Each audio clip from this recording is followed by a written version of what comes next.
आज का जो प्रैक्टिकल रहेगा हमारा ओम्स लॉ, यानी कि जो ओम का नियम का जो वेरिफिकेशन हम करते हैं, ओम्स लॉ के नियम को वेरीफाई करना है कि हम सर्किट डायग्राम के अनुसार उसके कनेक्शन करेंगे कि जैसे V समानुपाती I होता है, जैसे हमने पढ़ा था ना थ्योरेटिकल में, उसी प्रकार से V समानुपाती I यानी कि एक वेरिएबल रेजिस्टेंस के मान को हम कन्वर्ट करते हैं तो क्या है, इसका वोल्टेज और धारा के मान में क्या होता है, उसका परिवर्तन होता है।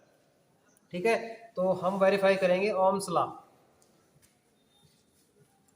ओम्स लॉ का मतलब वेरिफिकेशन करेंगे। सबसे पहले हम उसका करते हैं सर्किट डायग्राम। तो आप ये चीज़ आप लोगों को पता है कि वोल्टमीटर और जो हमारे पास एमीटर है वो हमेशा किस क्रम में लगते हैं।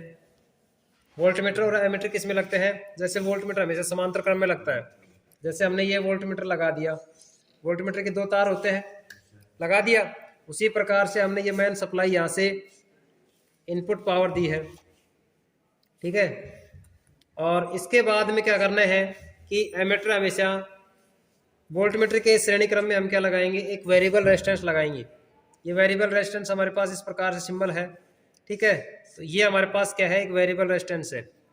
इससे क्या करते हैं, हम प्रतिरोध का मान हम चेक कर सकते हैं कि उसके अंदर मान कमबत्ती हो रहा है कि नहीं हो रहा है। यानी कि रेजिस्टेंस के मान को अगर हम बढ़ाते हैं तो धारा और वोल्टेज के मान में परिवर्तन आएगा। ठीक है ना, उसी प्रकार से हम क्या करते हैं, यहाँ से हम क्या लगाएंगे, इसके श्रेणी क्रम में एक एमीटर लगाते हैं। क्या लगाते हैं, एमीटर लगाते हैं। ठीक है, इसी प्रकार से हम एमीटर का हमारे पास इस प्रकार से ये हमने एक कनेक्शन कर दिया है। ठीक है, ये लोड मान लो आप, इसी प्रकार से वेरिएबल रेजिस्टेंस मान लो। ठीक है, तो किसी प्रकार से अपन बल्ब लगा रहे हैं तो वो भी हमारे पास एक लोड है। ठीक है, हीटर लगा रहे हैं तो भी हमारे लिए एक लोड है। ठीक है, तो ये हमारे पास सर्किट हो गया इसका ओम्स लॉ का। ठीक है, अब जैसा हमारे पास सर्किट है उस सर्किट के अनुसार ही हम इसके कनेक्शन करेंगे। सबसे पहले हमारे को चाहिए वोल्टेज यानी कि वोल्टमीटर। ये वोल्टमीटर है, ये वोल्टमीटर है, और ये हमारे पास एमीटर है। ये VR है यानी कि वेरिएबल रेजिस्टेंस है।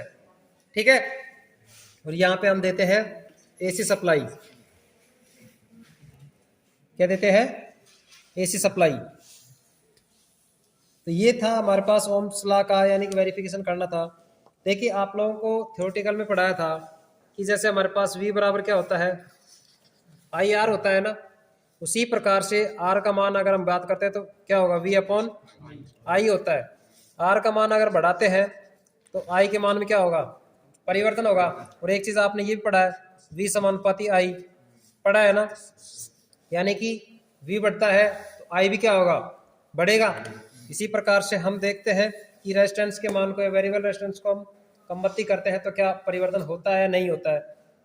ठीक है, तो जैसे हमारे पास 2 मीटर हमारे पास लगे हुए हैं, जैसे वोल्टमीटर है और ये एमीटर है।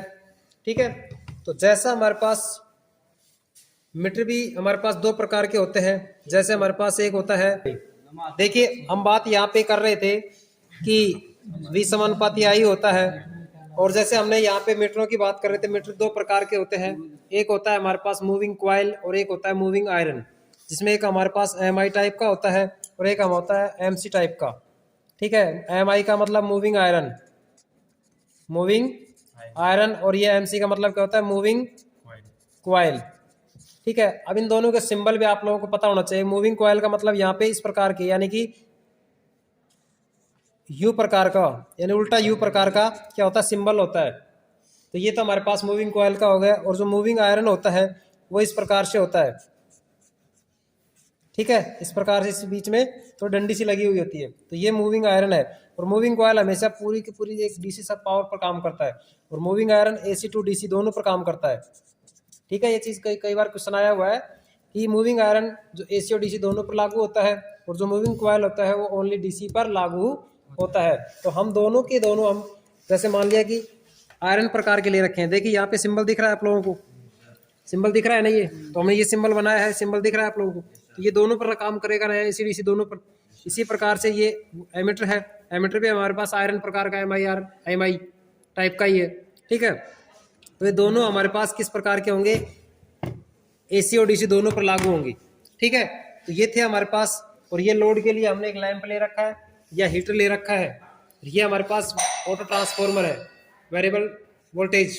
ठीक है, तो अब देखते हैं हम सबसे पहले इसके सर्किट डायग्राम के अनुसार ही क्या करते हैं, इसके कनेक्शन करते हैं। ठीक है, तो सबसे पहले हम वोल्टमीटर में 2 कनेक्शन देते हैं। सप्लाई के मेन सप्लाई देंगे, उसके बाद में उसको इसमें लोड के अंदर जोड़ेंगे, उसके बाद में इसमें जोड़ेंगे। देखिए सबसे पहले हमारे पास 2 तार लेते हैं। देखिए भाई, जैसा हमारे पास सर्किट था, सर्किट डायग्राम के अनुसार हमने पूरे के पूरे कनेक्शन कर दिए। ठीक है, ये वोल्टमीटर के हमारे पास सप्लाई के हो गए। ठीक है, और यहाँ से हमारे पास एक लोड के रूप में हमने अननोन रेजिस्टेंस मान लिया इसको कि कितने का है कितने का नहीं, हमारे को नहीं पता। ठीक है, यहाँ से हमने माना इसका दूसरा तार हमारे पास एमीटर में दे दिया है, ये एमीटर में लगा दिया। एमीटर का जो दूसरा तार है वो हमारे पास वोल्टमीटर के दूसरे टर्मिनल में कनेक्शन हो गए, और 2 हमारे पास इसके सप्लाई के तार निकल के आ गए। ठीक है, और ये दोनों तार हम कहाँ लगाएंगे, जो हमारे पास जो ऑटो ट्रांसफार्मर जो हमने रख रखा है, अरे रुक जा। ठीक है, ये ऑटो ट्रांसफार्मर हमारे पास है, जो हमारे पास फेस और न्यूट्रल जिसमें हम लगा रहे हैं। ठीक है, ये वाले। ठीक है, तो ये दोनों तार हमारे पास कंप्लीट है और सर्किट हमने बना दिया है। अब उसके अंदर तार लगाते हैं हम, जो ऑटो ट्रांसफार्मर है उसके अंदर। स्विच ऑन करिए इसका, तो यहाँ से सप्लाई आ गई है। ठीक है, और सप्लाई आई है तो यहाँ पे हमारे पास वोल्टेज वगैरह कुछ भी शो नहीं कर रहा है, क्योंकि 0 पे है फिलहाल। अब जैसे जैसे मैं इसका मान बढ़ाता हूँ वैसे वैसे यहाँ पे वोल्टेज का मान भी बढ़ता हुआ दिख रहा है आपको। देखिए यहाँ पे बढ़ रहा है ना, देखिए 100 वोल्टेज आ गया। एक बार यही वेरीफाई करके देखते हैं हम। इधर एमीटर के अंदर भी देखिए आप, एमीटर के अंदर भी कितना एम्पियर आ रहा है, कम से कम 1.5 एम्पियर आ रही है, 1.5 एम्पियर आ रही है ना। और ये हमारे पास पता नहीं। अब जैसे मान लिया कि हमारे पास V का मान दिया हुआ है कितना, 100 वोल्ट, और I का मान दिया हुआ है 1.5 एम्पियर।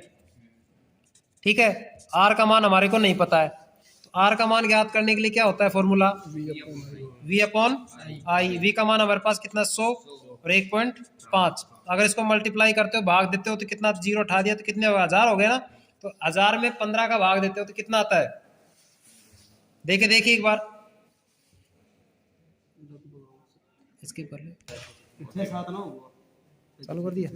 ठीक है, तो जैसे हमारे पास R का मान अगर ज्ञात करते हैं तो हमारे पास जैसे इसमें इतना का भाग दिया तो हमारे पास कितना रेजिस्टेंस आया, 66.6 यानी 60 ओम मान लो आप। ठीक है, तो ये हम मान सकते हैं कि इस कंडीशन के अनुसार, जैसे 100 वोल्टेज है, 1.5 एम्पियर है, तो उस कंडीशन के अनुसार हमारे पास ओम कितना है, 66.6। अब जैसे जैसे अगर हम स्टेप को बढ़ाते हैं वैसे वैसे वोल्टेज का मान बढ़ाओगे तो आप वैसे वैसे इसका मान भी बढ़ेगा, और यहाँ पे रेजिस्टेंस का मान भी थोड़ा बढ़ के दिखाई देगा आप लोगों को। ठीक है, चल रहा है, और आप लोगों के सामने देख लो ये काम वेरीफाई हो रहा है ना ये चीजें। तो ये चीज अपन को इधर भी देखिए, एमीटर के अंदर 4 एम्पियर आ रही है, और हमारे पास इधर भी वोल्टेज बढ़ा है। ठीक है ना, तो उस कंडीशन में हमारे पास जितना एम्पियर ले रहा था उतना ये था। ठीक है, और इसी प्रकार जैसे मान लिया इसको मानता हूं, V का मान हमारे पास कितना आ रहा है, 200, I का मान कितना आ रहा है, 4, और R का मान अब पता करना है अपन को, तो वो 50। तो रेजिस्टेंस का मान कम हुआ है कि नहीं हुआ, तो कम हुआ है, तो उसका तभी तो रोशनी मतलब प्रकाश उत्पन्न किया है।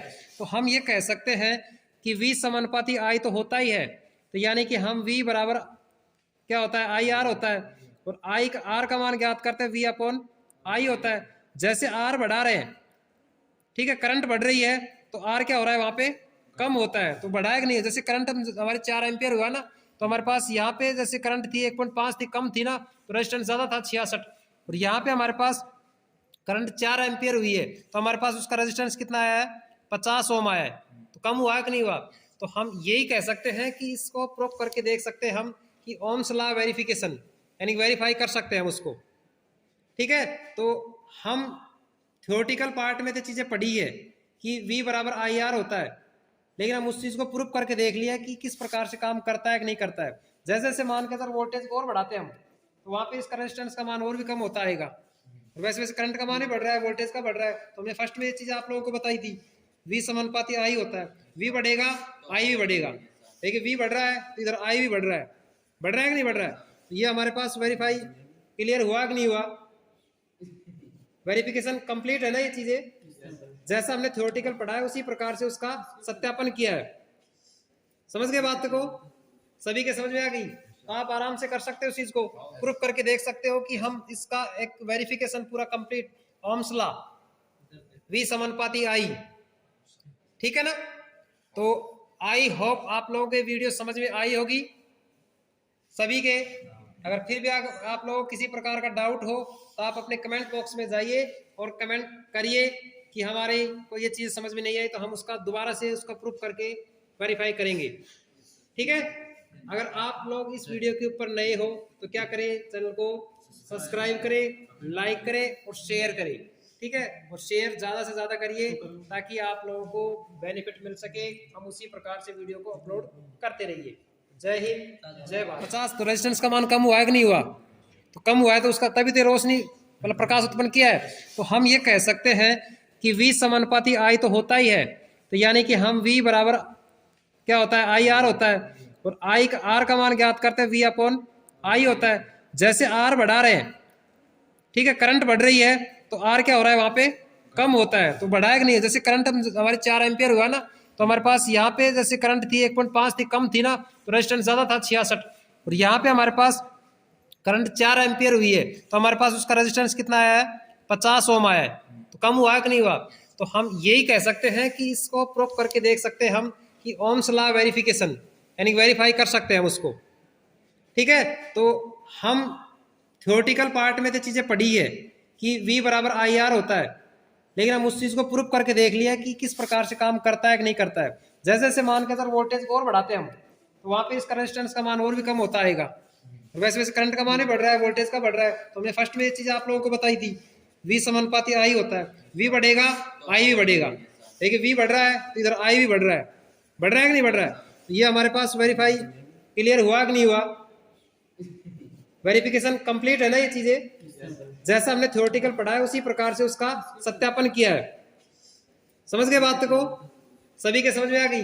आप आराम से कर सकते हो, उस चीज को प्रूफ करके देख सकते हो कि हम इसका एक वेरिफिकेशन पूरा कंप्लीट, ओम्स लॉ, V समानुपाती I, ठीक है ना?